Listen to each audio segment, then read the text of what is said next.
Olá, meus irmãos. Na minha devocional de hoje, eu fiquei muito bem impressionado com a atitude de Neemias durante a reconstrução dos muros de Jerusalém. O texto ao qual eu me refiro é Neemias capítulo 4. Eu não vou ler todo o texto, mas apenas até o verso 9. Neemias 4, de 1 a 9. Tendo Sambalate ouvido que edificávamos o muro, ardeu em ira e se indignou muito, e escarneceu dos judeus. Então falou na presença de seus irmãos e do exército de Samaria e disse: Que fazem esses fracos judeus? Permite-se-lhes a isso? Permite-se-lhes a isso? Sacrificarão? Darão cabo da obra num só dia? Renascerão acaso dos montões de pó as pedras que foram queimadas?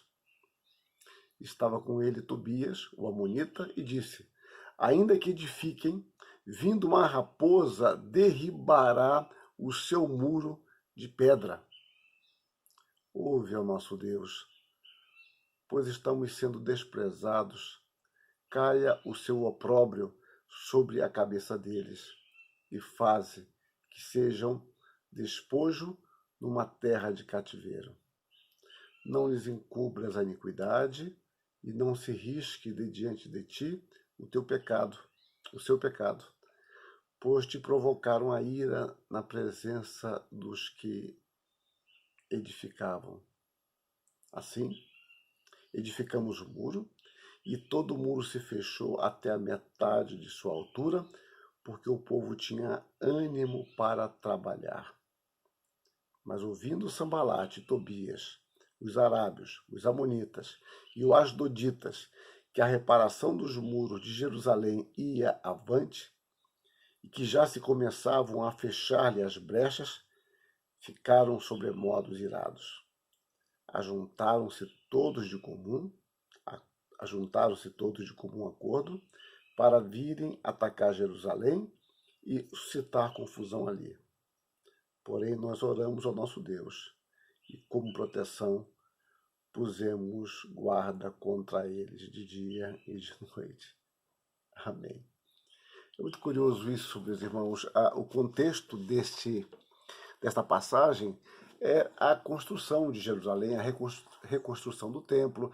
Sabemos bem que Ageu vai narrar o que houve quando o povo reconstrói depois de interromper a obra por mais ou menos 16 anos. O contexto primeiro está em Esdras até o capítulo 4, quando o povo liderado por Zorobabel volta da Babilônia para Judá, inicia a reconstrução do templo. O povo da terra, que havia se corrompido totalmente no campo espiritual, agora quer ajudar a reconstrução. Zorobabel não permite. Houve pressões, e muitas pressões, cartas, houve palavras que desanimavam o povo, até que a obra foi, de fato, suspensa por ordem imperial. Passaram-se 16 anos, o povo reiniciou a obra. Aí o contexto é de Ageu e Zacarias. Aqui nós estamos numa sequência vendo o povo reiniciar a construção, ou começar a reconstrução dos muros. E mais uma vez a pressão do povo da terra que vivia em Samaria, primeiramente com palavras e depois uma pressão bélica, entendendo que as palavras não bastavam. E no primeiro diálogo vemos aqui eles conversando entre si, tipo um diretório político, né? Já vencemos, vai ser assim. Então usam de figuras, usam de exagero, né? Uma raposa vai destruir, vai destruir o muro, segundo descobertas posteriores, obviamente, da arqueologia, indicam que pelo menos em algumas partes do muro chegavam a ter 2,5 metros de espessura, ou seja, de largura. Então, a ironia é que uma raposa destruiria um muro desse. Mas aqui você vê no capítulo 4, no verso 4, Ouve ao nosso Deus, pois estamos sendo desprezados. É a oração de Neemias. E novamente, no verso 9, porém nós oramos ao nosso Deus e como proteção pusemos guarda contra eles de dia e de noite. O resto do capítulo é um detalhar deste verso 9. Como Neemias estava atento ao que acontecia e se preparava. Mas é algo muito pertinente aqui nesse texto. O que me chamou a atenção é que, obviamente, a direção de Deus está sobre todas as coisas, que essa direção vai muito além de nossa compreensão e domínio. Mas Deus age por meio das causas naturais quando ele assim deseja. Neemias ora a Deus e se prepara. Bom, isso aí nós gostamos de ouvir, orar e nos preparar. Só que muitas vezes nós nos preparamos contrariando a palavra de Deus. Então você teme a vingança e se vinga. Você teme o mal e faz o mal antes. Então isso não é orar a Deus e se preparar. Isso é desfazer na prática a sua oração. Ele se preparou. E ele vai mexer com o moral do povo na sequência. Vai falar sobre a cidade de Jerusalém, vai falar sobre proteger a família. Os soldados ficam armados, preparados, e ali já não há muita diferença entre soldados e o povo em geral, que reconstrói o muro. O fato é que agora Neemias mexe com o brio daquele povo fraco, numericamente inferior, com um propósito difícil, reconstruir o muro, mas o fato aqui descrito, basta você ler a sequência, é que eles trabalhavam de dia e de noite. Por um lado, vamos dizer assim, matematicamente, a obra ficou prejudicada. Por quê? Porque se eles vão trabalhar com uma mão e com a outra segurar a lança, matematicamente a obra está prejudicada. Por outro lado, eles tiveram um ânimo teológico e patriótico. Eles queriam servir a Deus.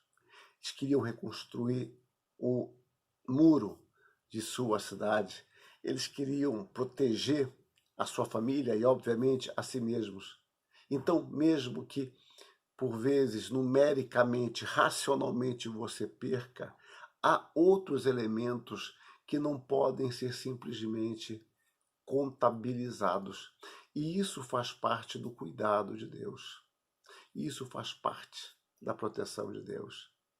Os inimigos de Judá, sem desejarem, causaram no povo um ânimo muito maior. O texto diz que eles tinham ânimo para fazer a obra.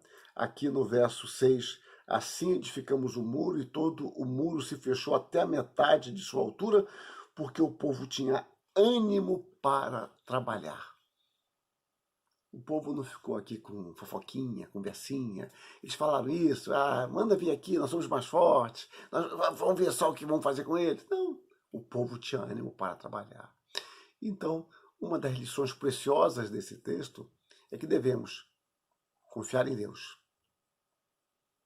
Confiar na providência de Deus. Devemos expor isso a Deus. Expor as nossas angústias, as nossas incertezas, as ameaças.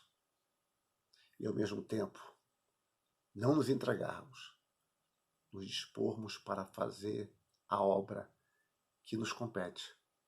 E quando nós fazemos, por graça, a obra que nos compete, nós podemos continuar contando com a bênção de Deus.